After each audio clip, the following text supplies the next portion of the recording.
Olá, seja bem-vinda, seja bem-vindo. Terça-feira, 11 de maio de 2021. Começa agora o Câmara Total ao vivo, em 12:30. E eu quero a sua participação através do número do nosso WhatsApp, que já está aqui embaixo da sua tela. 19 é o nosso DDD, 978293776. Ou você tem a opção de enviar uma mensagem através do nosso QR Code.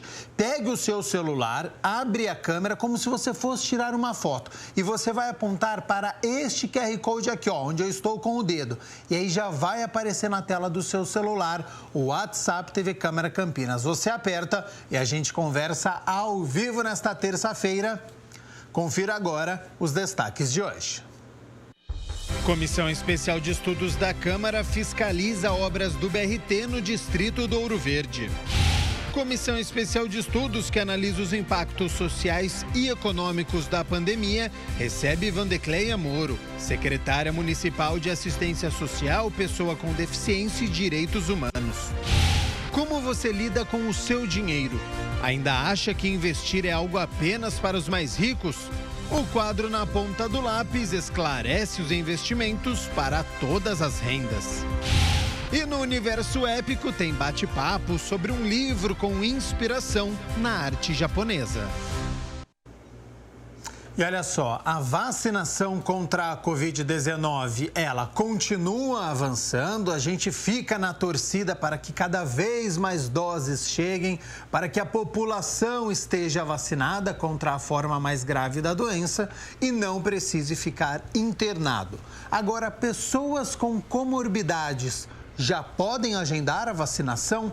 Quais comorbidades? Nós vamos saber agora, viu? Eu vou acionar o nosso repórter, o Rubens Morelli, que está na Prefeitura de Campinas e tem mais informações. Olá, Rubens, seja bem-vindo ao Câmara Total. Boa tarde. Olá, Gabriel, boa tarde, obrigado. Uma boa tarde para você e para todos que nos acompanham aqui no Câmara Total.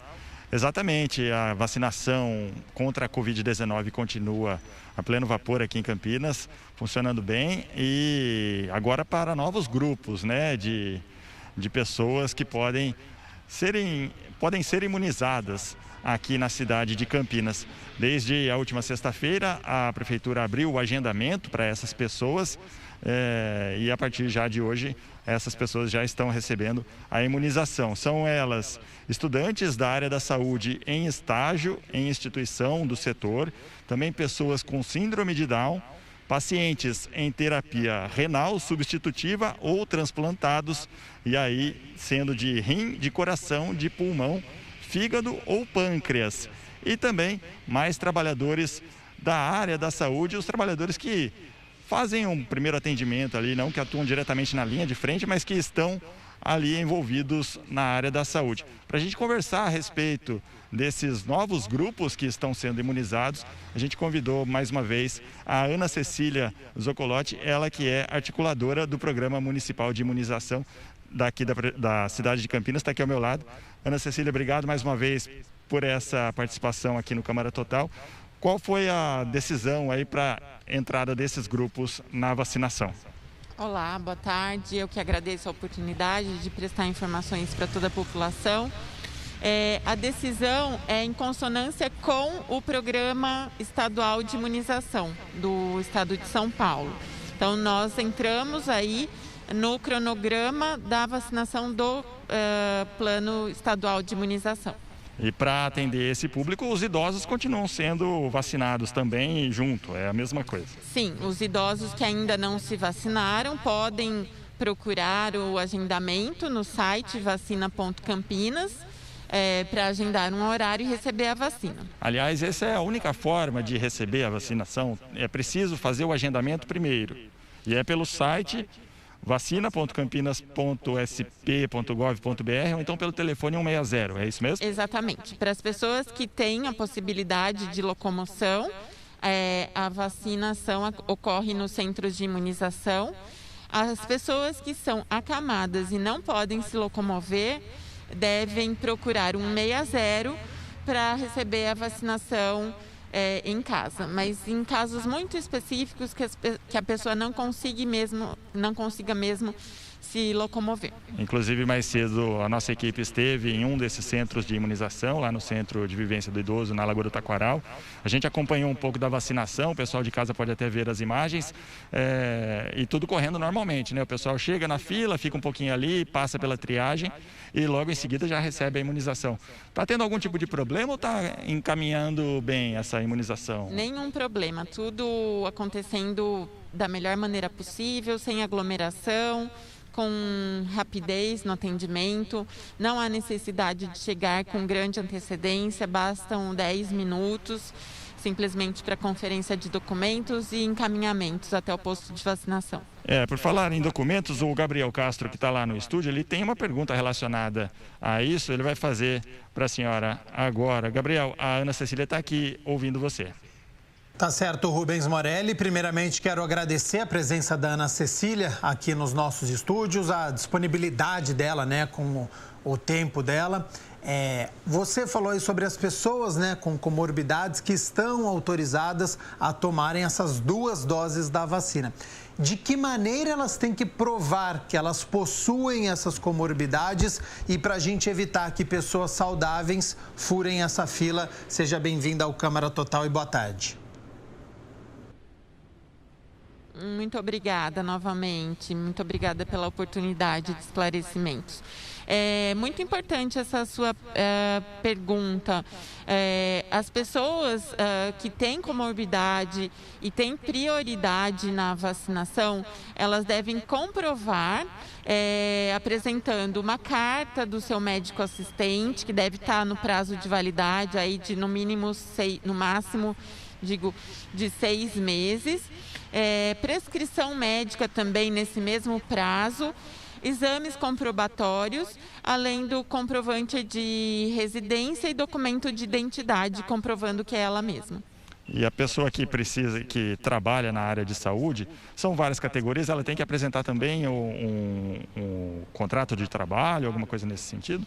Os trabalhadores da saúde devem comprovar apresentando um vínculo também, né, funcional, ou a carteira do conselho de classe, algum contrato de trabalho que comprove que ele tem um vínculo com um serviço de saúde, que ele é profissional, que ele é um trabalhador da área da saúde. E nesse grupo de trabalhadores da saúde estão incluídos os profissionais que têm graduação ou curso técnico, e aí são vários setores, né? Então, os trabalhadores recepcionistas, trabalhadores de limpeza, lavanderias, cozinheiros, balconistas de farmácias, drogarias, entre outros que trabalham nesses estabelecimentos, eles estão aptos a tomar essa vacina desde que estejam acima de 18 anos. Exatamente. Todos esses trabalhadores, né, podem sim receber a vacina desde que comprovem o vínculo, que estão trabalhando e que tenham mais de 18 anos de idade. Agora, muito se falou também a respeito da xepa da vacina, porque a vacina ela vem em algumas doses, ela é dividida, isso aí acaba... não vou dizer que vai sobrar, né? Mas está lá no final do dia da imunização e as vacinas estão ali para tomar, alguém eventualmente não chegou. Esse grupo faz parte também para essa sobra, vamos dizer assim? Na verdade, as doses sobrantes no final da noite são em decorrência de algumas vacinas que têm um prazo de validade, né? O frasco após aberto. Então, ocasionalmente, pode ter alguma sobra. Então, para não jogar a vacina, não desperdiçar o recurso, existe um cadastro, um formulário que está disponível no site, também vacina.campinas, que as pessoas com mais de 18 anos que tenham comorbidade, tenham como comprovar a comorbidade, podem se cadastrar e ter a disponibilidade de comparecer a um centro de imunização em até no máximo 20 minutos no final do expediente do centro, que no caso geralmente depois das 8h30 da noite. O pessoal tem que ficar atento, fazer o cadastro e ficar atento para ser chamado e ir lá, já ficar com a roupa de ir, né? Isso, como a gente diz. Fica pronto. Muito bem. E só para a gente encerrar também, além da campanha de vacinação contra a Covid, aqui em Campinas ainda tem a campanha de vacinação contra a gripe influenza. Como é que está essa campanha? Então, a campanha de vacinação contra a influenza, contra a gripe, começou no último 12 de abril. Esse ano, o Programa Nacional de Imunização começou com o público de gestantes, puérperas e crianças maiores de 6 meses e menores de 6 anos de idade e trabalhadores da saúde. A partir de hoje estão incluídos os idosos com mais de 60 anos e os professores da rede pública e privada. A vacina está disponível nos centros de saúde e também até dia 14 no posto de vacinação que está montado no CIS Guanabara. Muito bem. E o Gabriel Castro, que está lá no estúdio, também tem uma pergunta a respeito da vacinação da gripe, não é isso, Gabriel? Exatamente, Rubens Morelli. Então, aproveitando, né, a presença da Ana Cecília aqui, eu gostaria de perguntar em que fase da campanha nós estamos. Gostaria que a senhora reforçasse, então, esse pedido para que a população que está autorizada a tomar, que se vacine e por que ela deveria tomar. E depois, se me permite, Ana Cecília, eu gostaria de voltar em um assunto da Covid-19, mas já que a gente entrou nesse assunto da gripe, em que fase que nós estamos? Sim, continuando então na gripe, nós estamos na segunda fase da campanha. São 3 fases, estamos na segunda, como eu disse, são as pessoas com mais de 60 anos e os professores. E aquele público que não se vacinou na primeira etapa também pode procurar um dos postos para se vacinar, tá? A campanha contra a gripe está dentro do esperado, está abaixo do esperado, a mobilização das pessoas, como é que está essa?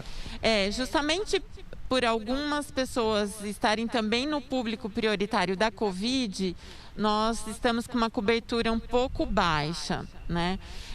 Gestantes e puérperas não chegamos aos 50%. Lembrando que é muito importante que os públicos prioritários da campanha de influenza procurem a vacinação, sejam imunizados, porque a influenza, a gripe, pode também provocar as formas graves da doença, levando à hospitalização, à internação em UTI e podendo chegar até a óbito. É isso, sempre importante a vacinação, né? Gabriel, você falou que queria voltar no assunto da Covid, até para a gente liberar. Só retornando ao assunto da Covid, a gente recebeu uma nota da Anvisa recomendando suspensão imediata da vacina contra a Covid-19 da AstraZeneca Fiocruz para as mulheres gestantes. Eu queria saber se tem alguma orientação aqui na cidade de Campinas, se alguma mulher gestante chegar e tiver disponível essa vacina, a prefeitura, ela acompanha a Anvisa. Que orientação que você pode nos passar, Ana Cecília? Sim, a Prefeitura, o município de Campinas acompanha a determinação da Anvisa e do Programa de Estado, né, na imunização. E há pouco tempo nós recebemos uma outra nota do Estado que a vacinação com quaisquer das vacinas disponíveis está suspensa momentaneamente, até que se retome aí e se decida vacinar as gestantes com comorbidades. Mas vale a pena a gente ressaltar, né, que a vacina da AstraZeneca de Oxford é uma vacina segura, que foi comprovada a eficácia e apenas por uma questão de segurança, por uma situação que aconteceu com uma das gestantes, está tendo esse pequeno retrocesso, mas para ter mais estudos para concluir, para depois voltar, né? Exatamente, justamente por segurança, as gestantes e as puérperas, que foi suspensa temporariamente. Como o Rubens disse, todas as vacinas, né, tanto a AstraZeneca, quanto o Coronavac, quanto a Pfizer, estão regulamentadas para uso no Brasil, tem registro na Anvisa e são seguras.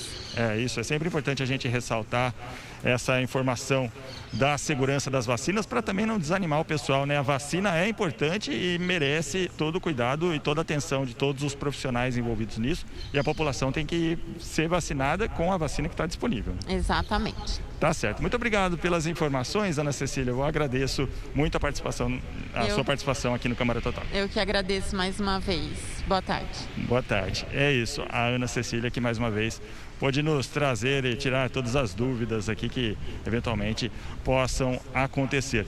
Para a gente só completar essa informação, viu, Gabriel? Os centros de imunização aqui de Campinas, eles são 5 no total. Então eu vou passar aqui para o pessoal de casa, mas vale sempre lembrar, né? É preciso primeiro fazer o cadastro pelo site e depois, aí sim, levando toda a documentação necessária que está lá descrita no site a esses centros de vacinação. É o Centro de Vivência do Idoso, que fica lá na Lagoa do Taquaral, no portão 5, que tem área lá na área de estacionamento. Tem também a vacinação na Escola Caíque Zeferino Vaz, que fica na Rua José Augusto de Matos, sem número, lá no Parque Residencial Vila União. Também está acontecendo no Círculo Militar de Campinas, na Avenida Getúlio Vargas 200, no Jardim Chapadão.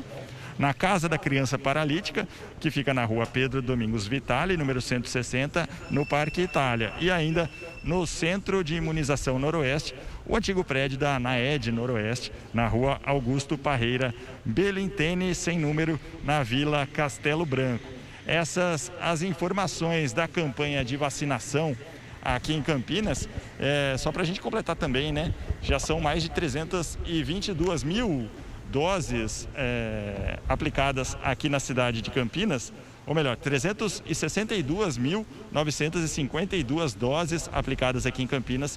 A primeira dose, 225.521 e a segunda dose, 137.431. Já aplicados, os dados mais recentes de ontem às 5h20 da tarde, portanto, campanha de vacinação seguindo firme e forte aqui em Campinas. Gabriel. Tá certo, Rubens Morelli, muito obrigado por todas as informações, os locais de vacinação contra a Covid-19, o site vacina.campinas.sp.gov.br para as pessoas poderem agendar a vacinação. Agradeço também a disponibilidade da Ana Cecília Zuiani Zoccolotti, ela que é articuladora do Programa Municipal de Imunização.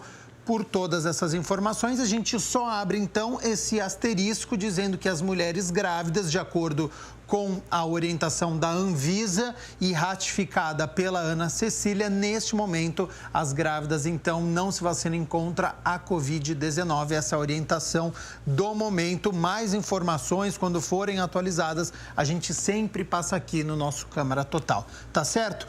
12h48, primeiro intervalo aqui no programa. Na volta tem notícias da metrópole e do Legislativo. As quartas de final do Campeonato Paulista, tá chegando a hora, hein? Torcida bugrina já está ansiosa. Amanhã é dia do Bugre entrar em campo, pode conquistar uma vaga à semifinal. E tem o nosso quadro Histórias de Vida. Você conhece o Francisco de Souza? Depois do intervalo.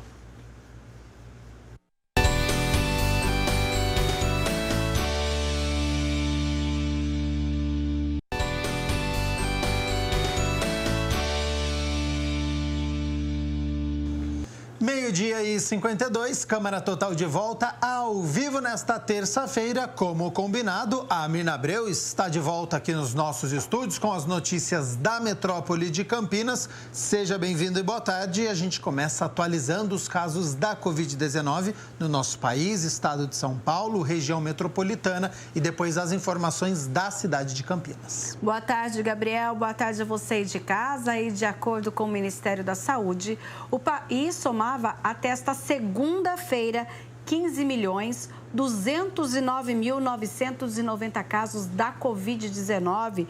São 423.229 pessoas que morreram devido à doença. No estado de São Paulo, 3.006.250 pessoas já contraíram o novo coronavírus. Nós temos aqui mais de 100 mil óbitos. Olha, são 100.854 mortes devido à Covid-19. Vamos falar da região metropolitana de Campinas. Aqui na nossa região, 245.766, somando os 20 municípios da RMC. Campinas, 95.759 casos da Covid-19. Sumaré, 20.323. Indaiatuba, 19.478. Americana, 16.736. Santa Bárbara do Oeste, 14.963. Hortolândia, 12.560, Paulínia, 11.468 e, na sequência, municípios com menos de 10 mil casos. Itatiba, Valinhos, Vinhedo, depois aparecem Cosmópolis, Jaguariúna, Montemor, Nova Odessa, Arthur Nogueira, Pedreira, Engenheiro, Coelho, Santo Antônio de Posse, Olambra e Morungaba. Nesta última atualização de casos na cidade de Campinas, 462, o que mostra que a doença continua circulando por toda a cidade. A gente segue acima dos 400 casos diários. Lembrando que no caso de Campinas, a gente teve o fim de semana, né? Então, quando a gente vai falar dos óbitos, 7.478 mortes confirmadas pela Covid. E nós temos Campinas com 3.122 óbitos, Sumaré 713, Indaiatuba 518, Americana 513, Santa Bárbara do Oeste 501, Hortolândia 496, Valinhos 279, Itatiba 202, Paulínia, 195 óbitos, Nova Odessa, 151, na sequência, Montemor com 129, Vinhedo, 125, Jaguariúna, 120, Cosmópolis, 119, Arthur Nogueira chegou aos 100 óbitos e agora os municípios com menos de 100 mortes devido à Covid. Pedreira, Engenheiro Coelho, Santo Antônio de Posse, Morungaba e Olambra. Atualização feita pela Prefeitura em relação a óbitos na cidade de Campinas são 17, contando o fim de semana, 7 homens e 10 mulheres. A faixa etária, que eu sempre chamo a atenção aqui, 5 abaixo dos 60 anos, um homem de 58 anos não tinha comorbidades, então é uma preocupação que a gente tem, por isso que a gente sempre fala aqui sobre a vacinação contra a Covid-19, para que você não adquira a forma mais grave da doença. Vamos falar de ocupação de leitos na cidade, Mirna? Vamos sim, a gente tinha dado uma baixada na última semana, agora a gente volta ao índice acima dos 80%. Olha só, de acordo com o último relatório emitido pela Prefeitura nesta segunda-feira, Campinas tinha 82,24% de ocupação nos leitos, divididos desta forma, olha, no SUS municipal, 163 leitos, dos quais 162 ocupados, na rede particular, 203 leitos, dos quais 139 ocupados, e no SUS estadual, que a gente tem a informação do governo do estado, na Unicamp, 24 pacientes na UTI e 34 na enfermaria, 20 pacientes na UTI na AME e também 3 na enfermaria, também na mesma unidade. Nós lembramos ainda que, de acordo com a Prefeitura, no sistema municipal, haviam 4 pacientes à espera de leitos Covid e nenhum à espera de leitos de enfermaria no SUS, que é a rede Mário Gatti de urgência e emergência. E a gente tem uma análise do observatório, né, da PUC Campinas. Sim, o observatório, ele analisa semanas a semanas, lembrando que não só Campinas, mas toda a região da DRS7, que é o Departamento Regional de Saúde de Campinas, que é de Jundiaí para cá, né? Então, nós temos aí um acréscimo de 1,4% nas internações ao final da 18ª semana epidemiológica, que compreende entre os dias 2 e 8 de maio, ou seja, semana passada. Apesar no aumento das internações, de acordo com esse relatório, as variações de casos e mortes seguiram negativas na nossa região. Foram 8.700 novas infecções e 380 óbitos nesta semana, uma redução de 7,5% e 8,1% respectivamente em relação à semana anterior. Na região metropolitana de Campinas, a queda no número de mortes é de 36,6%. Em Campinas, agora especificamente na nossa cidade, 16,6% na queda de óbitos. Então, aí um número importante e sendo observado, inclusive, a gente tem nesse relatório completo, que pode ser pesquisado aí também as questões da economia, porque a gente sabe que a pandemia afeta tanto a saúde, mas também toda a economia, porque a gente tem fechamento de vários estabelecimentos e uma série de locais devido aí ao aumento ou não da pandemia na nossa região, no nosso estado. Esse acompanhamento é importante, né? Para a gente observar semana a semana as infecções, as mortes, a mortalidade na nossa cidade. Então, é um trabalho importantíssimo que faz o Observatório da PUC Campinas e por isso que a gente sempre atualiza aqui no nosso programa. Agora, Mirna Abreu, as pessoas em situação de rua, elas podem contar com o bagageiro municipal. Que projeto é esse? Olha, um projeto muito legal que foi inaugurado há um pouco mais de um mês. É uma realidade que não é muito falada, né, por quem vive em situação de rua, que é a dificuldade em carregar os pertences pessoais. Independente onde essas pessoas dormem, algumas na própria rua, outras em abrigos, elas muitas vezes não têm onde deixar as suas coisas. Por isso, foi lançado em Campinas o Bagageiro Municipal e agora nós vamos conhecer esse projeto na nossa reportagem. No Bagageiro Municipal, qualquer pertence de um morador de rua tem um cantinho protegido e vigiado. O espaço, localizado na Vila Industrial e inaugurado no dia 14 de abril, tem capacidade para atender 100 pessoas por mês. Esse projeto, ele vem de uma demanda dos próprios usuários que estão em situação de rua, que na condição que eles estão, eles sentiam muito falta de um espaço protegido para guardar os seus pertences. Muitas vezes eles perdiam seus documentos, objetos pessoais que são caros para eles, como uma foto, um cobertor ou uma roupa. Então, na rua, eles sofrem assaltos, as próprias intempéries da temperatura do clima, como chuva, por exemplo, que molha os seus pertences. Então, isso é uma demanda que veio deles. Então, a prefeitura acolheu essa demanda e o bagageiro é a materialização dessas demandas. Para cada pessoa em situação de rua que chega ao balcão, uma ficha é preenchida com o máximo de informações que ela tiver ou quiser fornecer. O local abre às 9 da manhã e fecha às 6 da tarde, quando os usuários retornam para buscar seus pertences. Esse conforto a mais é apenas uma parte das ações da Secretaria de Assistência Social, Pessoas com Deficiência e Direitos Humanos, que idealizou e inaugurou o projeto. Tem como objetivo ser apenas uma transição para os moradores de rua. De fato, o bagageiro é uma conquista da população em situação de rua, é uma demanda que nós tínhamos e conseguimos agora este ano implementar, mas ela faz parte de um todo da política para a população em situação de rua.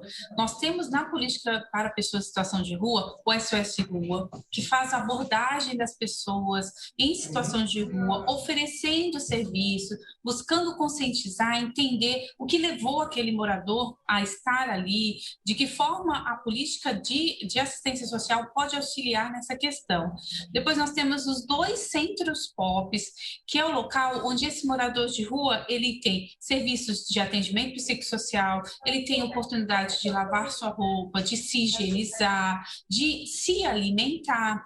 Há ainda a questão do refeitório municipal, que nós fornecemos diariamente refeições para população em situação de rua, são mais de 250 marmitex por dia, também para auxiliar essas pessoas. Nós temos as casas de passagem, o albergue, a casa de acolhimento, então é uma rede muito estruturada. E é desses outros projetos sociais que são encaminhados esses moradores de rua até o bagageiro, como o seu Carlos, de 62 anos, que é usuário do Centro Pop.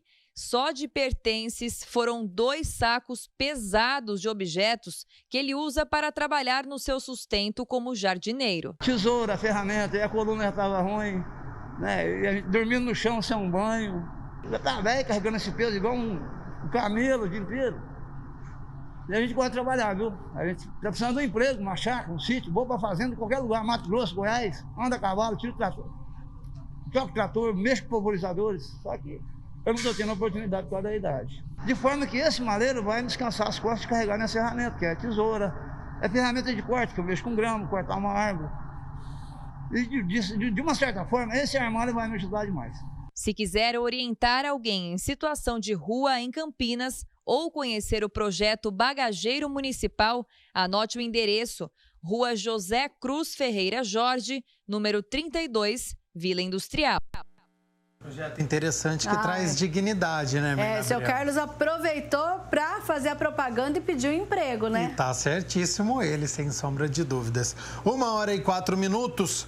Interrupção no fornecimento de água em muitos bairros da cidade de Campinas amanhã e na quinta-feira. Isso mesmo. Nesta quarta-feira é ali na região do Campo Grande. Atenção para os bairros: Jardim Maracanã, Jardim Novo Maracanã, Residencial Nova Era, Residencial Colina das Nascentes, Jardim Lisa 1 e 2, Jardim Lilisa, Jardim Metonópolis, Jardim Santa Clara, Jardim das Begônias, Conjunto Residencial CDHU, Jardim Alto Belém, Parque Itajaí, Parque Floresta 1 e 2, Parque São Bento, Jardim Bassoli, Residencial São Luís e Jardim Campina Grande, tudo ali na região do Campo Grande, né, no distrito do Campo Grande, ficarão sem água das 8 da manhã até as 8 da noite, porque nós vamos ter ali um trabalho de interligação de redes. Então, faça, você que mora nessa região, a reserva de água hoje. Lembrando que o PA do Campo Grande também vai ser afetado, mas aí, neste caso, caminhões-pipa da Sanasa serão disponibilizados. E na quinta-feira, você que mora na região do Flamboyant e também do Chapadão, atente-se. Olha, no Flamboyant é o residencial Novo Flamboyant e parte do Jardim Flamboyant das 8 às 5 da tarde sem água na quinta. E no mesmo horário também no Jardim Chapadão, arruamento Nicolau Ceroni e PMC Jockey Clube e parte do Jardim Guanabara e do Bonfim. Nesse local, olha, vai afetar o serviço na SpaceX, no terminal rodoviário e no terminal metropolitano, que também ficarão sem água na quinta-feira. Então, quem mora nessas regiões, ou mesmo os comércios, estabelecimentos dessas regiões, devem fazer a reserva na quarta-feira. E para nós encerrarmos as notícias da metrópole de Campinas, a Sinfônica da nossa cidade vai homenagear quem, Mirna Abreu? É porque amanhã é o dia do enfermeiro e a gente está tendo a Semana da Enfermagem, esse profissional que está à frente aí, principalmente nesse momento de pandemia, no cuidado com os pacientes, é bem linha de frente mesmo que a gente chama. Por isso, a Orquestra Sinfônica fará uma homenagem, olha, amanhã às 11 horas, né, nós teremos uma apresentação do Quarteto de Cordas da Sinfônica no Hospital Mário Gatti, e depois nós teremos às 2 horas da tarde no Hospital Ouro Verde. E é uma intensa programação que começa nesses 2 hospitais. Na quinta-feira, depois a gente tem ali no Centro de Vivência do Idoso, local também onde nós temos profissionais de enfermagem fazendo aí a imunização das pessoas. E até o dia 20, depois nós temos cada dia em um local de vacinação essa homenagem a esses profissionais que são tão importantes no enfrentamento de todas as doenças e neste momento da Covid-19. E saudades, né, de frequentar de forma presencial os concertos da Orquestra Sinfônica de Campinas com apresentações belíssimas. Por isso que vão ser sempre quartetos e quintetos, evitando aí aglomeração, mas fazendo essa homenagem, colocando um pouquinho de música na vida desses profissionais. Exatamente. Quero aproveitar a sua presença aqui nos nossos estúdios para falarmos das notícias do Legislativo, do que acontece aqui na Câmara de Campinas e também fora aqui do nosso espaço. Tanto é que a Comissão Especial de Estudos que analisa as obras do BRT, ela foi até o local conferir, né, Mina Abreu? E a gente vê agora no Câmara nas Ruas. Ela, que é presidida pelo vereador Rodrigo da Farmadic, fiscalizou as obras que acontecem ali no Corredor Ouro Verde. A reportagem é de Michel Amorim.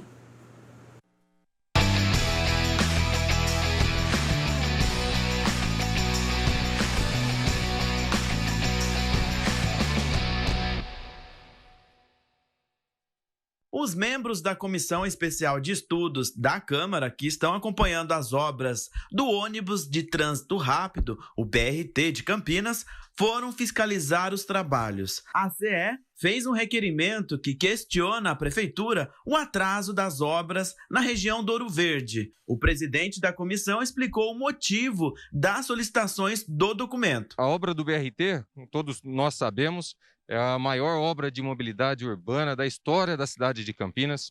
São quase R$500 bilhão, né? 500 milhões de reais investidos. Só que existem alguns trechos, e esse é um deles, que tem causado um grande impacto na mobilidade para a população.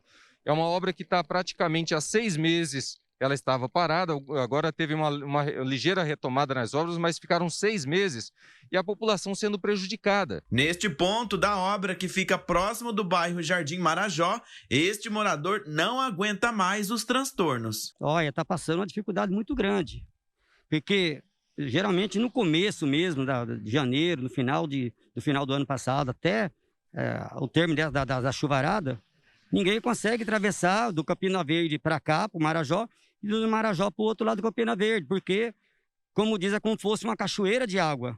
E as pessoas muitas vezes já deslocam mais ou menos uma distância tão grande para chegar perto do ponto de ônibus, agora estão deslocando muitas vezes lá perto da Itatex, quase 1 quilômetro.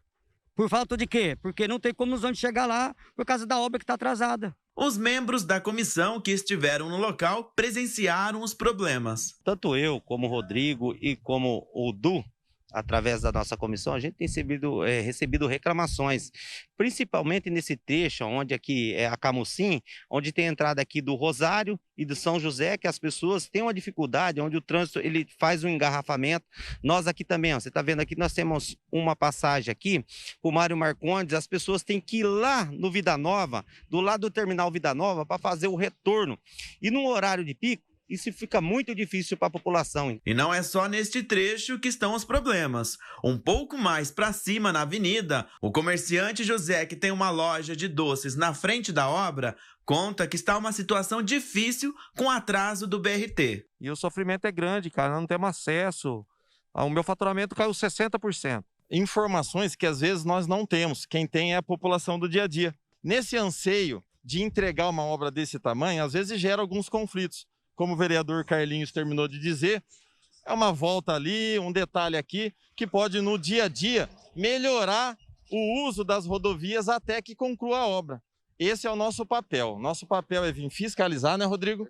E trazer o maior número de informações para que a prefeitura possa tomar as atitudes e entregá-la o mais rápido possível. Fazem parte também da comissão os vereadores Cecílio Santos e Igor Diego. Os parlamentares vão continuar acompanhando as obras. Como já está quase 6 meses sem obras, o valor dessa obra ela vai aumentando, porque o impacto da pandemia ela afeta diretamente as obras também, porque o minério de ferro, por exemplo, que há 6 meses era um valor, hoje já está outro valor. E nós temos um orçamento aprovado, apesar dele poder receber novas dotações, não é isso que nós queremos. Nós queremos que ele seja cumprido com o orçamento que foi aprovado.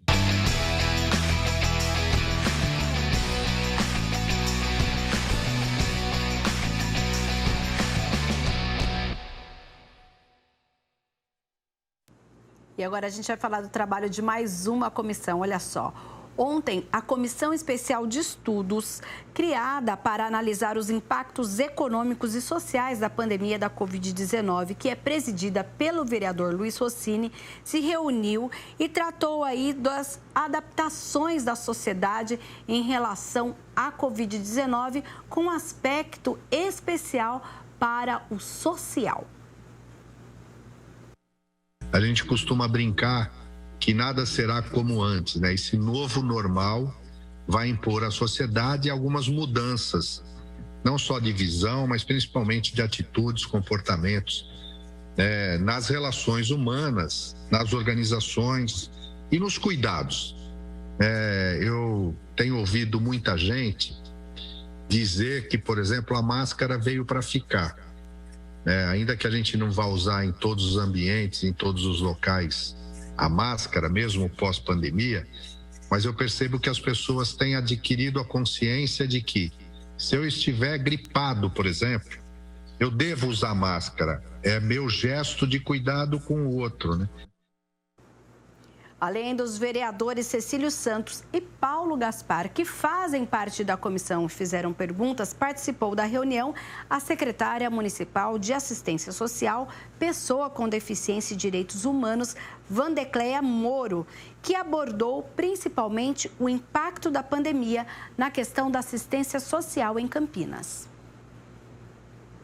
Esse aqui é o principal dado que eu tenho com relação a famílias de baixa renda. As famílias cadastradas no Cade Único, ou seja, famílias, vereadores, que procuram a proteção social básica em busca de algum atendimento para poder se manter, ou seja, o Bolsa Família, o BPC, primeiro ela tem que se cadastrar no Cade Único. Em 2020, nós tivemos um número de 85 mil famílias cadastradas. E agora, 2021, nós estamos falando de 4 meses do ano de 2021, nós já temos 90 mil famílias. Olha aí que com essa pandemia é cada vez maior o número de pessoas que procuram serviços assistenciais. No Bolsa Família também houve um acréscimo das pessoas cadastradas. Esse Bolsa Família, ele é para pessoas em situação de pobreza ou de extrema pobreza. Então, comparando os dados de abril de 2020 e abril de 2021, nós temos que em 2020 eram 40.137 famílias cadastradas. Em 2021, esse número aumentou para 41.747, ou seja, um acréscimo de 3,86% de pessoas inseridas no programa. Isso significa que mais famílias estão fazendo parte da população que precisa desse auxílio para sobreviver. E falando em extrema pobreza, este também foi um público que aumentou em Campinas. E aí vem o dado mais preocupante que nós temos aqui na assistência social, que é a situação de extrema pobreza. São famílias com renda por pessoa de menos de R$100, são R$89 por pessoa da família. Em 2020, nós tínhamos 38.279. E olha como nós vemos o impacto da pandemia aqui, naqueles que mais precisam, nas pessoas com menor renda. O número de 2021, nós estamos falando de 43.813 famílias. É um aumento de quase 15% no número de pessoas, de famílias que hoje fazem parte dessa situação de extrema pobreza. Uma situação em que sozinha a pessoa não tem condições de se manter e manter a família. Ela necessita do auxílio e das políticas do Estado.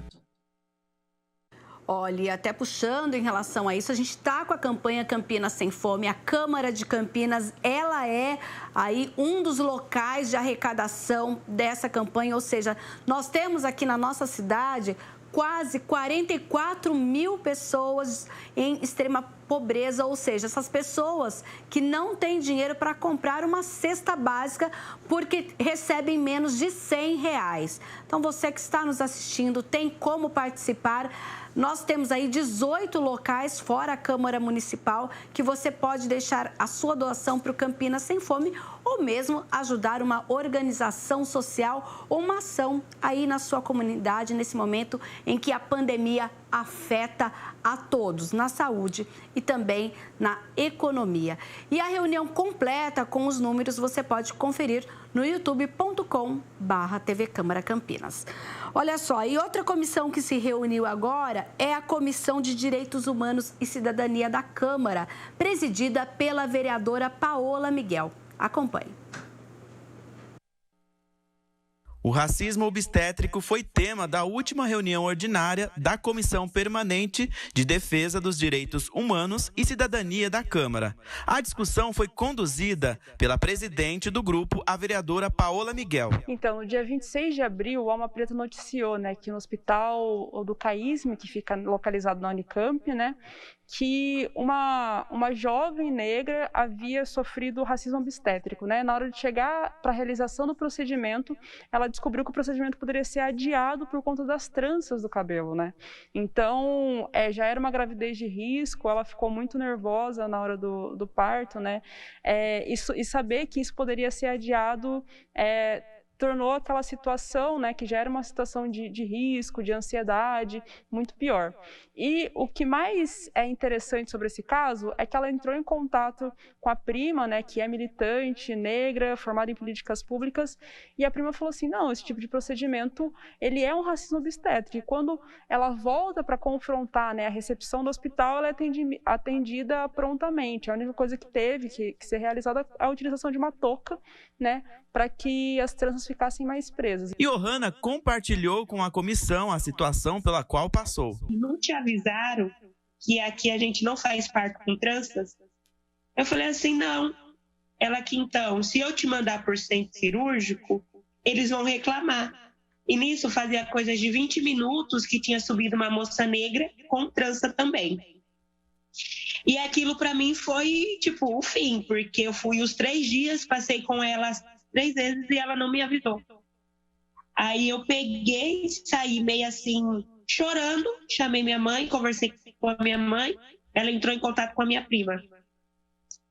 E nisso ela me deixou ali aguardando. Participaram da reunião os parlamentares Gustavo Peta, Mariana Conte e Débora Palermo. Então, a gente, como medidas, a gente vai tentar entrar em contato com o hospital, entregar esse relatório para a LESP também, porque o CAISM é um hospital estadual, e tentar realizar reuniões com a Unicamp para justamente ter essas medidas de combate ao racismo, não só dentro da universidade, quando a gente fala de alunos, de ingresso, mas também com relação aos atendimentos que são realizados lá. A comissão está empenhada para que situações como essa não voltem a acontecer na cidade. A gente não tem que deixar que isso vire uma coisa comum, Espero mesmo que tenha sido um caso raro, que tenha sido um erro apenas de procedimento, mas não é isso que a gente vê normalmente.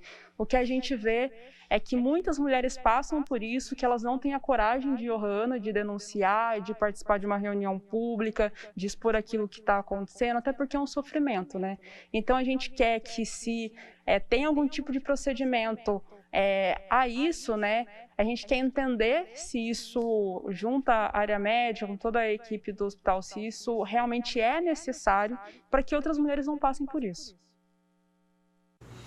Olha, e uma outra comissão que também reuniu-se nesta segunda-feira foi a Comissão de Meio Ambiente, que ouviu o secretário de Desenvolvimento Sustentável de Campinas falar sobre os corredores ecológicos.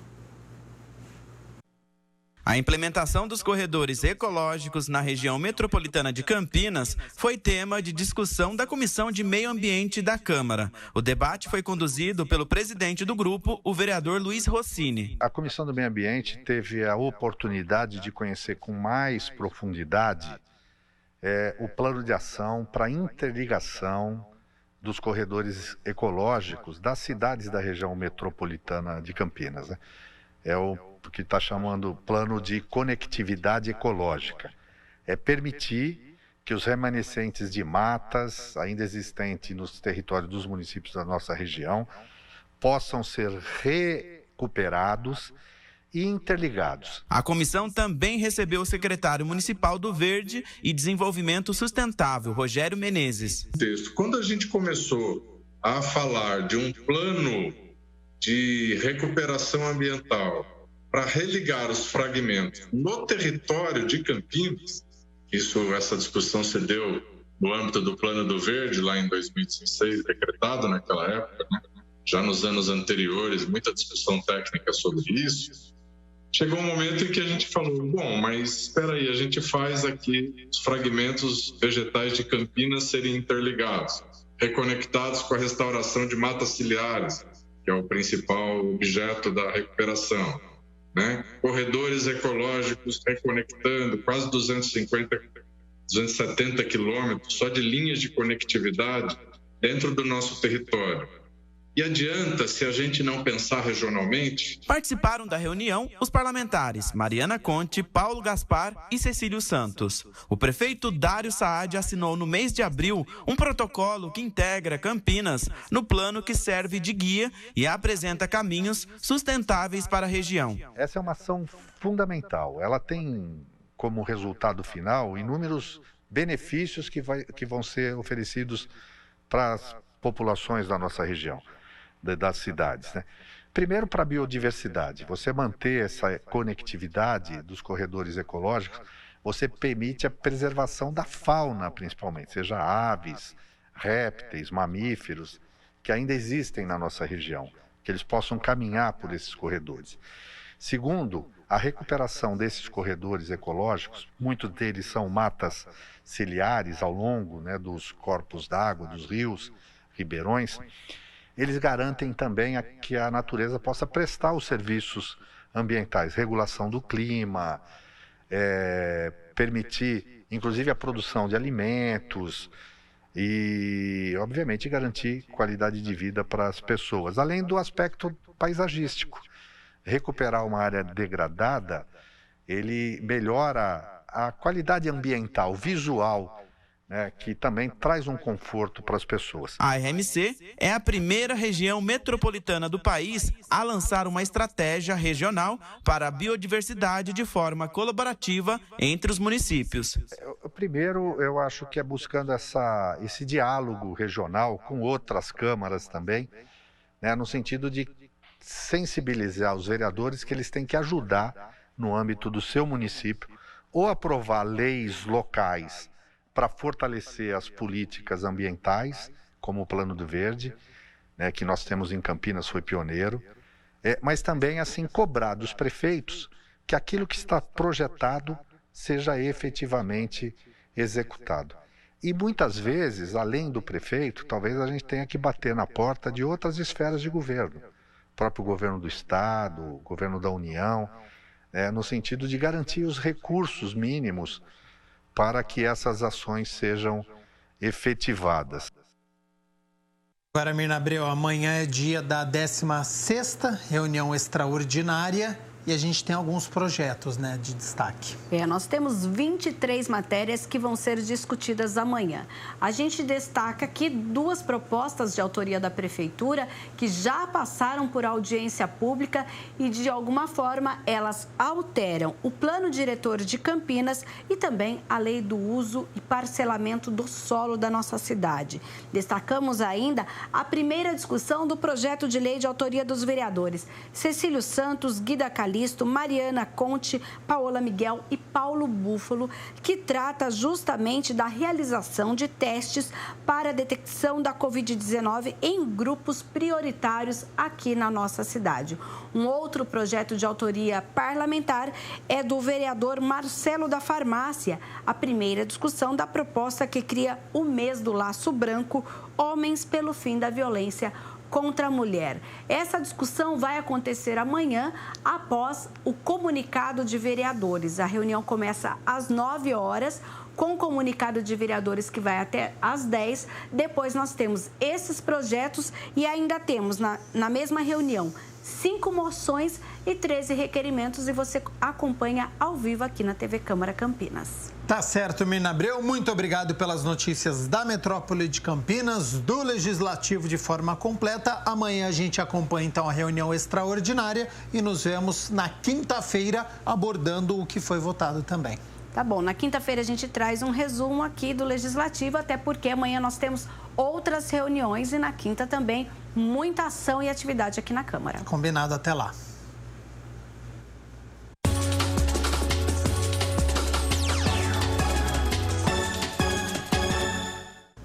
Amanhã tem partida importantíssima, hein, do Bugre. Pelas quartas de final do Campeonato Paulista, já está aqui na minha tela, agora sim, com dia definido, com horário, então 9 horas da noite, Guarani e Mirassol, jogo único em quartas de final. Quem vencer avança à semifinal. Se der empate, a gente tem a disputa pelos pênaltis e quem perder já fica fora do estadual. Lembrando que o Bugre tem a volta do meia Andrigo, que até o derby estava muito bem, 4 jogos, 4 gols, e tem a volta também do zagueiro Ayrton, que retorna de suspensão. Ele que foi expulso no final do derby, não atuou diante da Inter de Limeira na última rodada, quando o Guarani foi derrotado por 1-0, mas ele retorna agora para a equipe titular diante do Mirassol. Então, amanhã, 9 horas da noite, este confronto entre Mirassol e Guarani, e a gente conta depois aqui no nosso Câmara Total o resultado do Bugre, se ele conseguiu avançar à semifinal. 1h28, o quadro Histórias de Vida conta a trajetória agora do Francisco de Souza. Ele que é palestrante motivacional, superou a paralisia infantil para se tornar um exemplo de vida.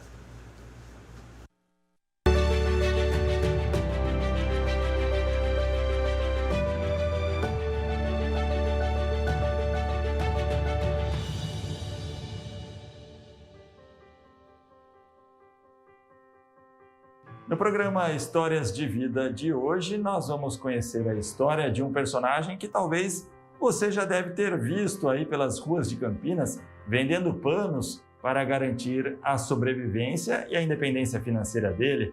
Mas a verdade é que o Francisco, que está aqui ao meu lado, conquistou muito mais do que isso, porque ele vai mostrar que limites não é com ele. O sonho pode mudar a vida de uma pessoa. Não é isso, Francisco? Com certeza. Um sonho muda tudo.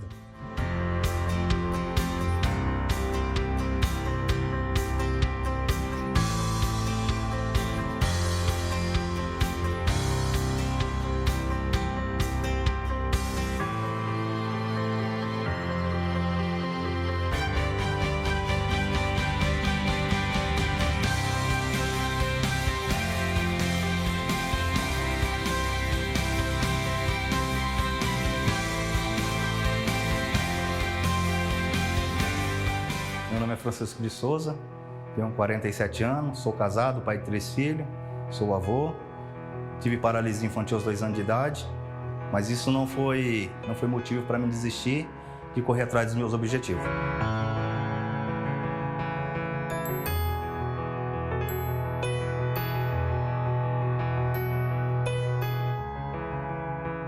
O meu objetivo é crescer, é expandir o meu trabalho na área de palestra motivacional.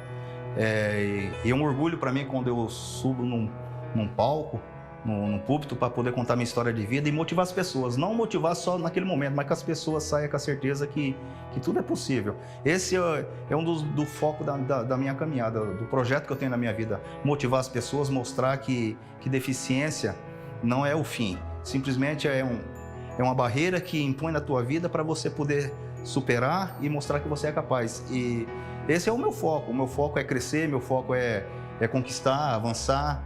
Tenho um grande sonho. Não é porque eu tenho uma limitação que eu vou me limitar aos meus sonhos. Eu acho que sonho é para ser realizado. E as adversidades é para ser vencida, a barreira é para ser superada.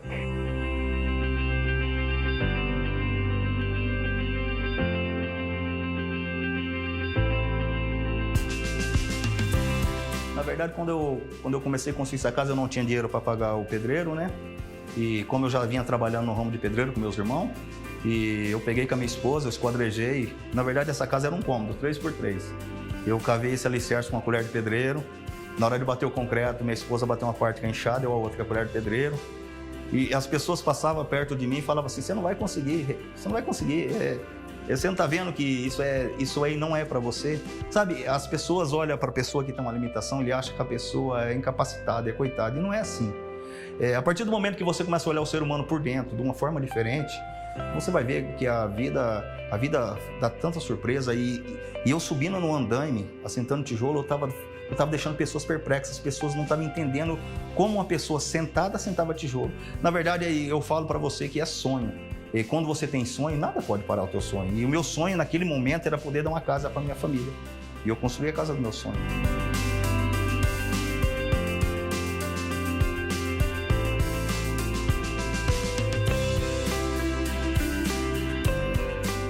Eu acho que a família é a base de toda da estrutura de um homem.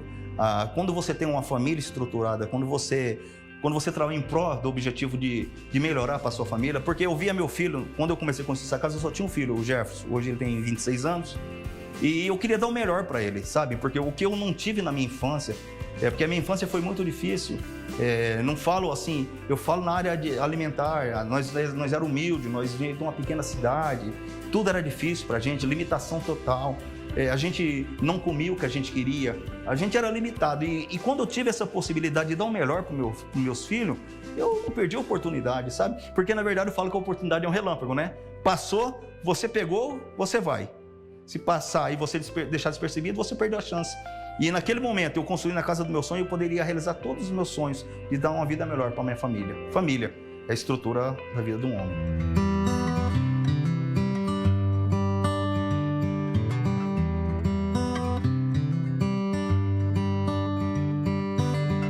Quando eu cheguei aqui em 98 foi mais pegado, porque eu não tinha um skate, eu não tinha uma cadeira de roda. Eu tive que encarar isso aqui só com as mãos. Eu trabalhava até meio-dia na Major Solo, na rua Major Solo, e eu fazia um tanto a mais de boneca, e a partir do meio-dia eu colocava aquelas bonecas dentro da sacola e ia lá para a Lagoa Taquaral. Eu descia ali perto do colégio Liceu, ia batendo porta a porta. Eu batia porta a porta. E as pessoas falam, mas por que você faz essa loucura? Eu falo, não é loucura, é sonho. Porque eu sabia que dependia de mim para me realizar o meu sonho. E eu até falo em cima disso, eu falo, quantas pessoas têm oportunidade, né? De realizar grandes feitos, grandes sonhos, fazer grandes projetos e se omite, se esconde. Tudo não dá, nada dá certo, não consigo, sabe? Nem tenta primeiro. E eu tinha a possibilidade na minha mão. Eu falei, se eu fazer, eu projetei uma rota na minha vida. Eu trabalho até meio-dia e da meio-dia para tarde eu vou bater porta a porta. E eu fazia isso. Para você ter uma ideia, um dia eu estava ali perto da Lagoa Taquaral. Eu estava andando só com as mãos, os meus braços começou a dar cãibra, eu comecei a andar engateando, sabe?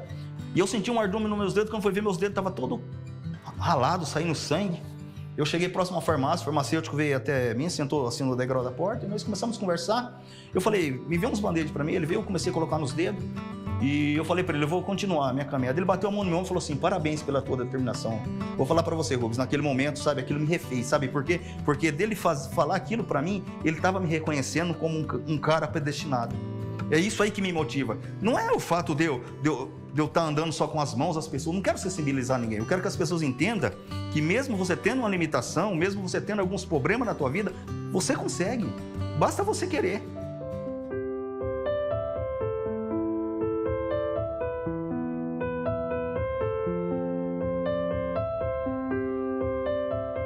Eu comecei trabalhando, depois de um tempo eu comecei a ir para as outras cidades. Eu comprei um skate, aí eu ia de terça-feira para Americana, quarta-feira para Piracicaba, e comecei a ir para outra cidade. E eu consegui comprar um skate, com o skate eu conseguia levar mais material de pano. Para você ter uma ideia, eu pegava 200 panos, colocava dentro de uma sacola, descia aqui na contramão na rodovia Santos Dumont, chegava na passarela do Ozial, embarcava no ônibus 4h30 da manhã, chegava na rodoviária antiga, embarcava no ônibus que ia para Piracicaba, descia na rodoviária de Piracicaba, subia até a Rua da Glória. Tudo isso no skate. Eu trabalhava das 6 da manhã até as 3, 4 horas da tarde. Então isso aí me deu um ganho a mais. E aí eu comecei a projetar uma cadeira de roda para mim. Você tá vendo? Porque meus braços também chegou um tempo que já comecei a sentir muitas dores. E foi quando eu consegui chegar na minha cadeira de roda. É fruto do seu trabalho, o senhor não ganhou de ninguém, o senhor conquistou. Não, fruto do meu trabalho. Fruto do meu trabalho.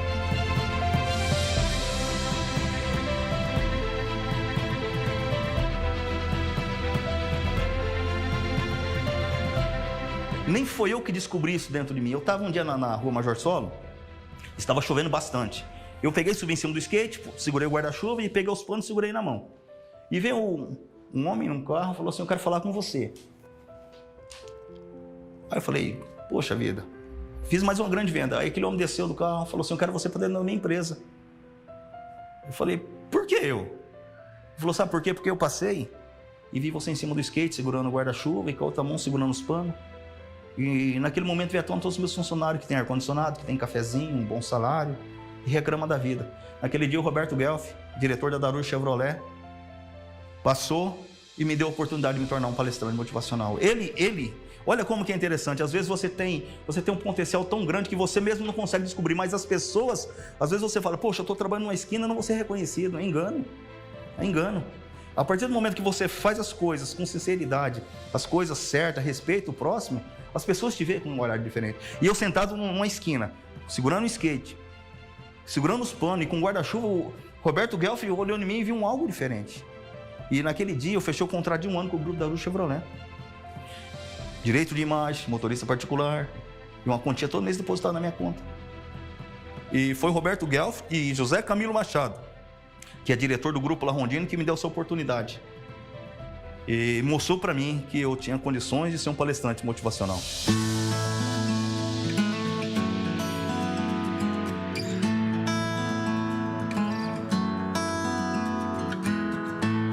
Na verdade, não importa o lugar que você está, importa o que você é. Porque eu dentro de uma esquina, eu estava sentado há uns 2 anos atrás na Antônio Lapa, e veio um alemão e começamos a conversar, e depois ele falou para mim, eu sou o diretor da Bosch, eu vou te levar na Bosch. Na outra semana, o RH da Bosch entrou em contato comigo, eu fiz uma palestra para a Bosch, eu fiz palestra para usinas de Furnas, fiz palestra para Borg-Warner, as maiores multinacionais do Brasil, que você pensar, de uma esquina, eu saí para dentro dessas empresas para estar ministrando palestra. As pessoas olham para mim, como você pode, sentado numa esquina, estar dentro dessas empresas? E muitos já falaram para mim, eu sou coach, eu tenho curso. Oportunidade. Não é isso? Oportunidade. Determinação. As pessoas, quando olham para você com um olhar de diferença, quando olham para você e vê que você está fazendo a diferença, as portas se abrem. E eu entendo muito uma coisa isso, viu, Rubens? Que quando você faz as coisas na humildade, quando faz as coisas certas, sem prejudicar ninguém, as coisas acontecem. Porta se abre. E Deus está dentro dessas grandes multinacionais. Eu só tenho que agradecer a Deus de ter me colocado um semáforo, numa esquina. Mas é um lugar que eu falo, eu sentei numa esquina, na indiferença. E eu sempre falava, Deus, mas é dessa esquina que eu vou fazer a diferença. E até hoje eu faço a diferença, porque eu procuro tratar, principalmente o pessoal do Cambuí, são muitos meus amigos, pessoas, empresários, grandes pessoas. Eles me olham com um olhar diferente, sabe? Porque eu não me deixo demonstrar que eu sou um deficiente. Eu tirei eu deletei essa fase deficiente da minha vida. Eu procuro mostrar que eu sou eficiente. Você está entendendo? Eficiente, capacitado. Porque quando eu começo a olhar para a minha situação, se eu olhar para minhas pernas, olhar para as condições que eu não posso andar, e eu começar a pensar nisso, eu vou me tornar um ninguém. Mas quando eu olho para a minha deficiência e eu supero ela, eu me torno alguém diferente. E é isso que eles me veem na esquina.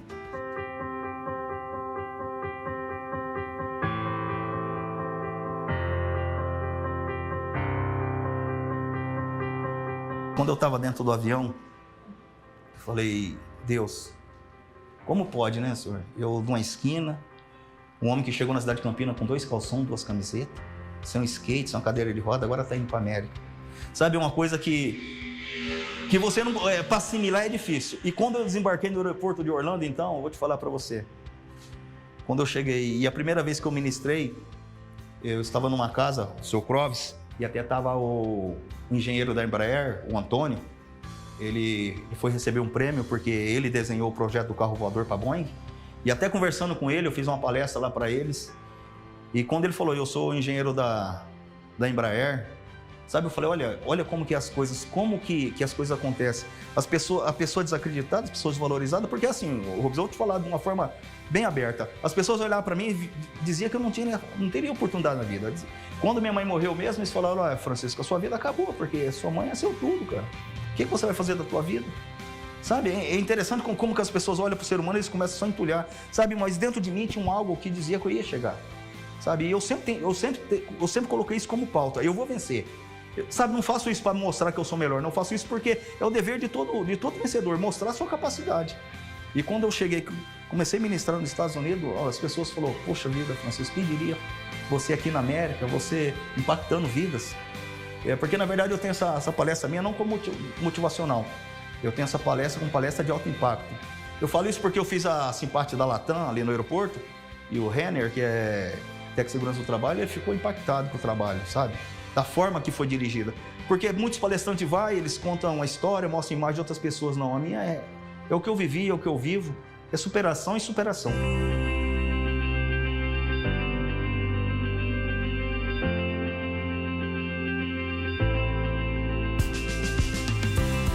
Eu sempre tinha dentro do coração algo de mostrar para as pessoas, né?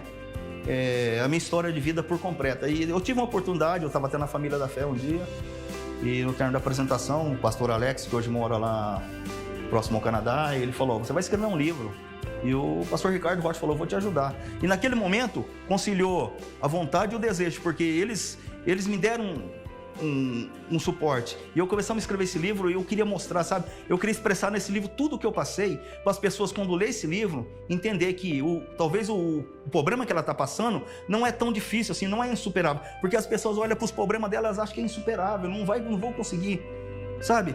Eu até falo que chegar numa cidade de 1 milhão de habitantes, você andando só com as mãos, sabe? Eu descia dentro do Terminal Central, andando só com as mãos, descia Senador Saraiva, sabe? E eu nunca falei, eu não vou conseguir descer. Eu falei, eu vou conseguir descer sim. E nesse livro, eu quis colocar tudo isso para as pessoas, quando lerem esse livro, as pessoas sejam impactadas, sejam tocadas, para ela sair da zona de conforto.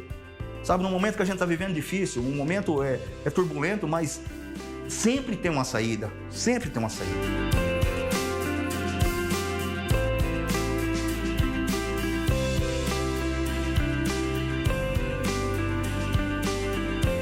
A maior deficiência, a maior limitação do homem é na cabeça. Eu falo, uma vez eu estava em Bauru, meu irmão pegou um galpão para construir, 3 metros de altura. Meu irmão era meu parceiro, E nós estávamos fazendo um paredão, 3 metros de altura, eu comecei a subir os degraus da escada com as mãos, sentei lá em cima, eu sentei num lado do andaime, ele do outro, nós começamos a sentar aqueles tijolos. As pessoas passavam e falavam, rapaz, não tem limite para você. Eu falei, o limite é até onde é que eu quero chegar. Eu limito, só mesmo eu posso limitar os meus sonhos. Tudo que eu for fazer, se eu achar que eu não consigo fazer, eu não vou conseguir. Mas se eu falar, eu vou conseguir, eu vou conseguir. Então, na verdade, a maior limitação do homem está na cabeça, é psicológico. As pessoas falam, mas não é assim. É assim, sabe por quê? Porque eu teria todos os motivos para ficar em cima de uma cama reclamando da vida. Sabe, passando por coitado, sabe? Eu até falo, eu joguei muitos anos basquete, cadeira de roda, e eu vi alguns amigos meus reclamando da vida. Ai, cara, não tá legal. Eu falei, rapaz, nós estamos vivos, vamos para cima, vamos avançar. Sabe, e as pessoas se limitam muito fácil. E eu garanto para você, com toda certeza, eu sou prova disso, eu posso falar para você. A maior limitação do homem tá dentro dele mesmo. Quando ele acha que ele não é capaz, nada vai tirar isso dele, mas quando ele acha que ele é capaz, não há barreira, não há limite. Sabe, essa mentalidade que eu passo para meus filhos. Desistir para quê? Reclamar para quê? Estamos respirando, estamos vivos.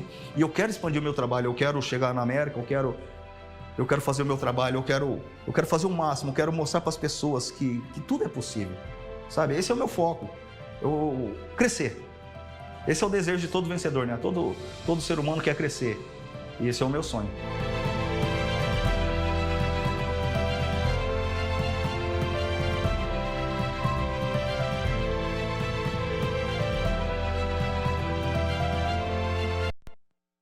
História de superação, né, do Francisco de Souza. Parabéns aí por toda a persistência e merecidamente ele agora faz essas palestras.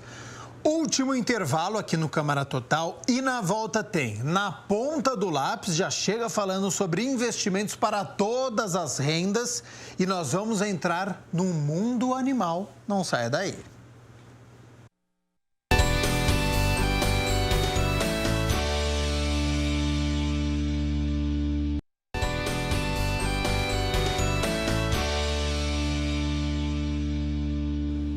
Câmara Total de volta ao vivo nesta terça-feira.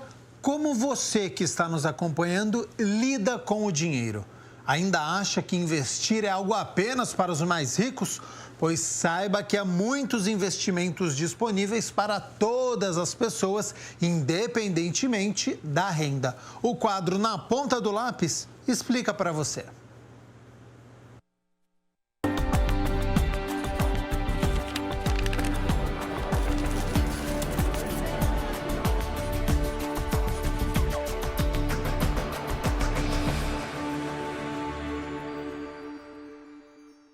Olá, seja muito bem-vindo a mais um quadro Na Ponta do Lápis, aqui na tela da TV Câmara Campinas. A gente sempre traz dicas e informações importantes para você cuidar bem das suas finanças. Dessa vez, a gente quer saber a respeito dos investimentos, né? Afinal de contas, será que só as pessoas mais afortunadas conseguem fazer investimentos ou será que qualquer pessoa pode? Para a gente tirar essas dúvidas, nós viemos até aqui ao escritório do consultor financeiro, o Reinaldo Luiz Fusco, que está aqui ao meu lado. E a gente já vai perguntar, né? Agradecendo mais uma vez a sua participação aqui no quadro Na Ponta do Lápis. Qualquer pessoa pode ou só os mais ricos têm dinheiro para investir? Eu que agradeço a oportunidade, Rubens, de estar aí contribuindo com vocês. E qualquer pessoa pode investir, Rubens. O que é importante? A pessoa, e é saudável que todas as pessoas façam investimentos, todas as pessoas têm uma reserva de emergência, né? Que isso normalmente corresponde a 3 a 6 vezes o salário mensal da pessoa, né? Se ela é autônoma, aí a partir de 6 meses de rendimento mensal daquele autônomo para qualquer emergência. E esse valor tem que ser bem aplicado, né? Então, no mínimo, uma reserva de emergência. Então, a pessoa vai formando essa reserva de emergência e vai aplicando.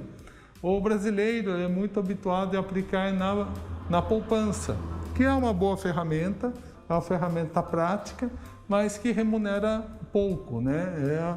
É a ferramenta que menos remunera historicamente, mas ela é muito usada pela facilidade. Só que toda pessoa que aplica em poupança, ela precisa ter atenção em esperar a virada do mês para fazer resgates. Hoje estamos no dia 1º, hoje é um dia bom de fazer resgate.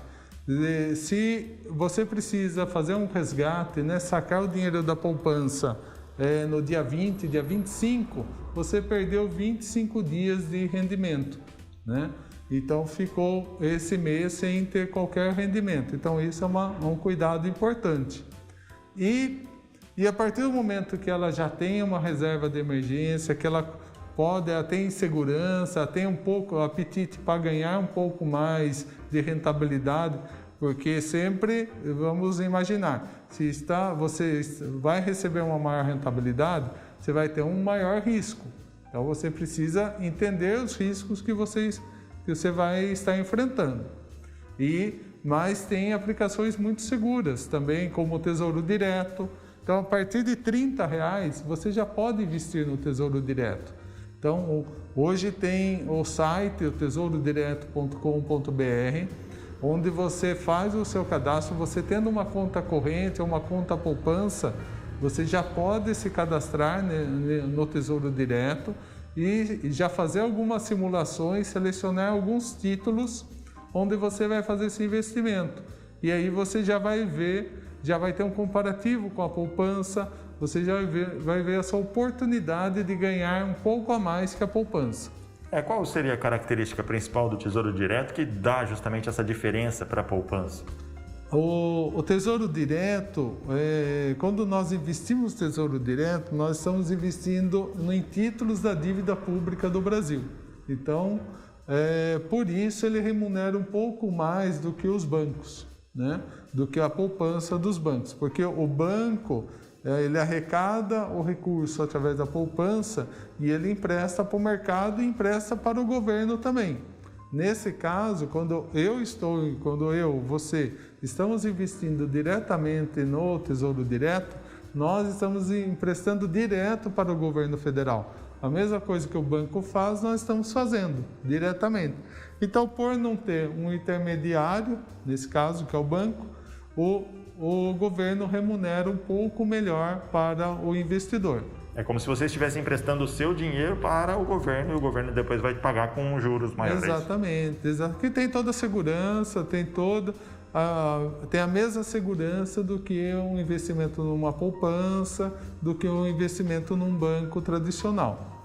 Então, você começa a diversificar seus investimentos. Então, quando você pergunta, só ricos podem investir? Não, ou todos podem investir. A partir de R$30 você pode investir em Tesouro Direto, você não precisa só usar a poupança, você tem mais essa alternativa.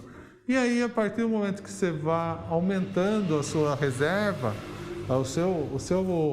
o seu capital destinado ao investimento, fazer o dinheiro trabalhar por você, aí você vai diversificando. Você pode adquirir um fundo imobiliário, ou que você pode adquirir através do seu banco, através de corretoras, né? Como a XP, como a Guide, como outras corretoras boas corretoras que temos no mercado. E você vai diversificando, você vai testando, você vai se acostumando, vai entendendo um pouco mais. Sempre é importante estudar, né, as características dos títulos. Se você está investindo num fundo qualquer fundo, né, você tem fundos além dos fundos imobiliários, você tem fundos que são remunerados, tem CDBs, né, tem fundos de renda fixa. Então, qualquer fundo, ele já tem uma taxa de administração. Então, tem diferentes taxas de administração em diferentes fundos. Essa taxa de administração, ela come um pouco do seu rendimento também. Então, tudo isso é um planejamento que você tem que ir fazendo e diversificando a sua carteira. A ideia em investimentos é você nunca colocar todos os ovos numa mesma cesta. Você tem que diversificar. Então, você coloca 30% no Tesouro Direto, né? Mesmo no Tesouro Direto, você tem diferentes títulos. Tem títulos pré-fixados, títulos pós-fixados.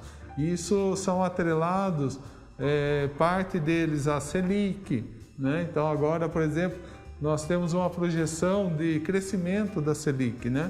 Esse ano, depois de 2 anos, tivemos um aumento na taxa Selic de 2% anual, passou para 2,75%. A ideia é que até o final do ano, a projeção é que a Selic vá para 5%. Então, hoje, um título pós-fixado em Selic, ele é mais rentável do que um título pré-fixado, que vai pegar os 2%. Então, se você investir num pós-fixado, se a Selic vai aumentando, você vai aumentando a sua remuneração. Tem títulos vinculados à inflação, ao IPCA. Então, você também tem que entender como que foi a inflação nos últimos anos, qual que é a projeção de inflação. E aí você vai diversificando e vai podendo ter uma rentabilidade maior na sua carteira conforme você vai aumentando. Então, é lógico que com recursos a partir de R$100 mil, o leque já aumenta mais. Você já tem outros produtos que você pode colocar na sua carteira, né? Então, e o ideal é sempre não ter mais do que 30%, 40% de um tipo de produto na sua carteira. Então, sempre você diversificar ali em 3, 4 tipos de produtos para você tendo uma rentabilidade e tendo uma segurança, que na média vai te dar uma segurança e vai te dar uma boa rentabilidade. Para que não aconteça, por exemplo, de você investir tudo naquele fundo específico e de repente, por algum fator externo, alguma decisão governamental ou do mercado, aquele fundo quebrar e você se prejudicar. Por isso que é importante ter essa diversificação. Exato. Agora, uma dúvida que o pessoal tem, desculpe, com relação ao resgate do dinheiro, né? Porque na poupança, por exemplo, é fácil, você vai lá no banco, tira imediatamente. Sim. Como funciona no caso do Tesouro Direto, dos fundos imobiliários ou outros fundos?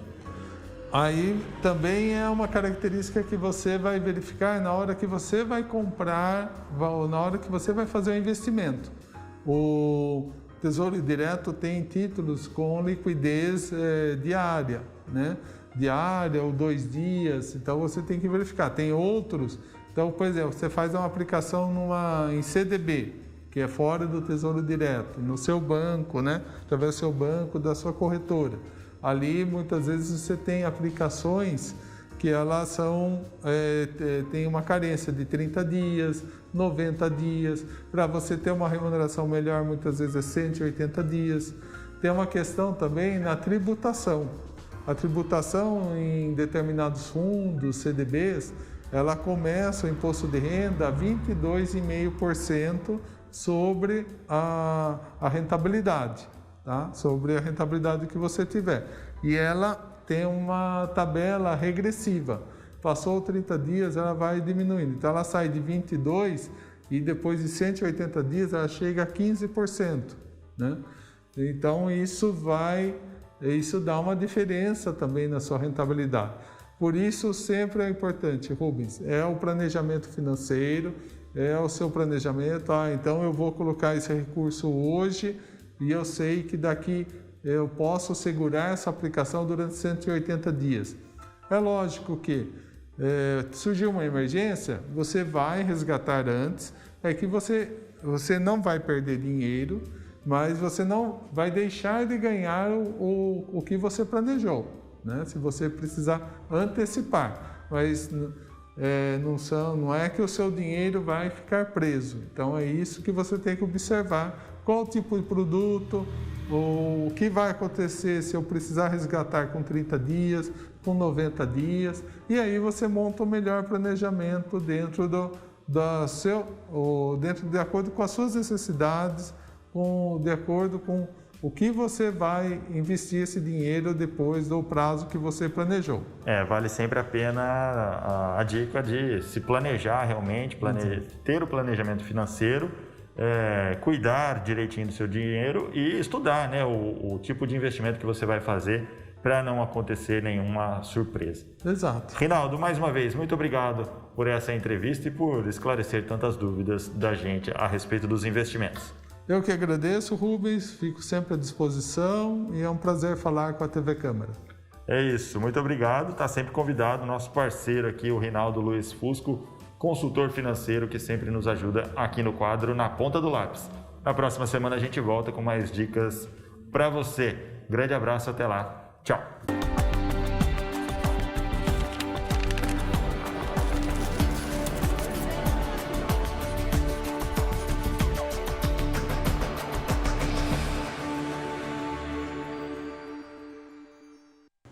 Hora da gente entrar no mundo animal, porque a Guarda Municipal de Americana recebeu um novo cão para integrar a equipe, considerado o melhor farejador do mundo. O animal da raça Bloodhound já está sendo treinado e logo deve iniciar os trabalhos. Confira agora, é o bicho.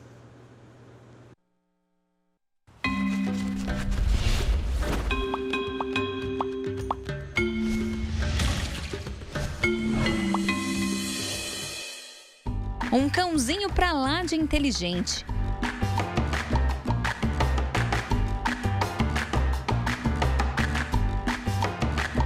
Por sua personalidade gentil e muito amigável, principalmente com as crianças, o cão da raça Bloodhound está presente nos principais desenhos animados. Conhecido por seu jeito atrapalhado, engraçado, bondoso e, claro, pelo seu chapéu singular, o Pateta é um Bloodhound. Está dirigindo. Eu estou dirigindo. Assim também é o Duke, o novo integrante da Guarda Municipal de Americana, que está sendo treinado para farejar pessoas desaparecidas. Com um cão dessa especialidade sendo utilizado e tendo êxito em localizar, o intuito é salvar a vida de pessoas nessa situação. O treinamento do Duke foi dividido em 3 partes. A primeira parte, socialização, e olha só, deu para ver que ele passou. A segunda etapa é a criação de vínculo com o adestrador, por isso ele fica a maior parte do tempo com o Sandro. E por último, o Duke vai começar a morar aqui no quartel. Ele vai receber treinamento específico. A gente vai começar a fazer aí, simulações, né, através de uma estrutura montada propriamente para o Duke, onde nós vamos fazer vários tipos de simulação, né, resgate, busca, salvamento, né, desaparecimento. Então nós vamos trabalhar todo tipo de situação, desmoronamento, afogamento, soterramento. Com apenas 3 meses, o Duque já entende que quando veste o colete é para dar início aos trabalhos. Ele passa a maior parte do tempo cheirando tudo. Por isso, a raça é considerada a melhor do mundo quando o assunto é olfato. E não pense que as orelhas grandes são apenas um charme. Elas têm uma função bastante importante.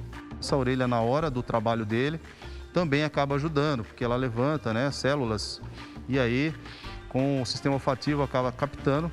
Isso facilita o trabalho do cão também. Um treinamento que parece brincadeira e que deve durar 1 ano e meio.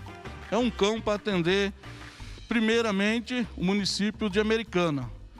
E como funciona hoje o canil, ele abrange aí outras cidades, solicitações, tanto de guarda municipal do outro município, polícia militar, polícia civil. Sim, ele vai atender toda a região quando houver solicitação do trabalho com o cão.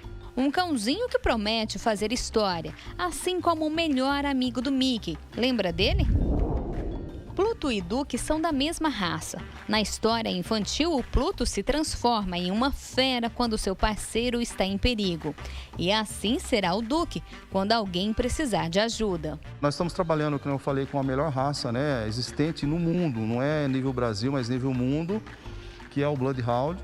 E tem tudo para dar certo, ele é muito eficiente no seu trabalho. E o importante, a característica fundamental, como nós falamos, é essa curiosidade que ele tem em procurar coisas, né? Então, se você coloca um cheiro de um alimento, ele vai buscar cheiro de uma roupa. Então, ele é muito atento a esse tipo de situação, a localizar, procurar.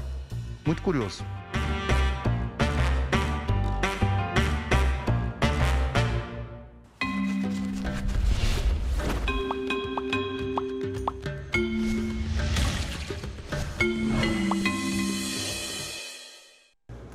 Câmara Total fica por aqui. Muito obrigado pela sua companhia, pela sua audiência. Por conta do horário, nós não vamos transmitir agora o Universo Épico de número 157, que a gente ia demonstrar aqui, Ninja Anjo Sayuri, mas você aí de casa vai acompanhar daqui a pouco às 2h30 da tarde. Então, o Universo Épico, ele não chega agora aqui no Câmara Total, mas daqui a pouco, às 2h30 da tarde, nós vamos exibir Ninja Anjo Sayuri com o nosso repórter Michel Amorim, com uma entrevista muito bacana, tá certo? Continue na nossa programação, lembrando que amanhã tem a reunião extraordinária a partir das 9 horas da manhã e na quinta-feira nos vemos aqui no Câmara Total entre as reuniões das comissões, primeiro da adolescente, que começa às 10 horas da manhã, isso na quinta-feira, e 1h da tarde já começa a reunião da Comissão de Direitos Humanos. Então, o Câmara Total deve entrar aí por volta do 12h30 na quinta-feira com muitas informações, tá certo? Então, permaneça aqui. Até lá. Tchau, tchau.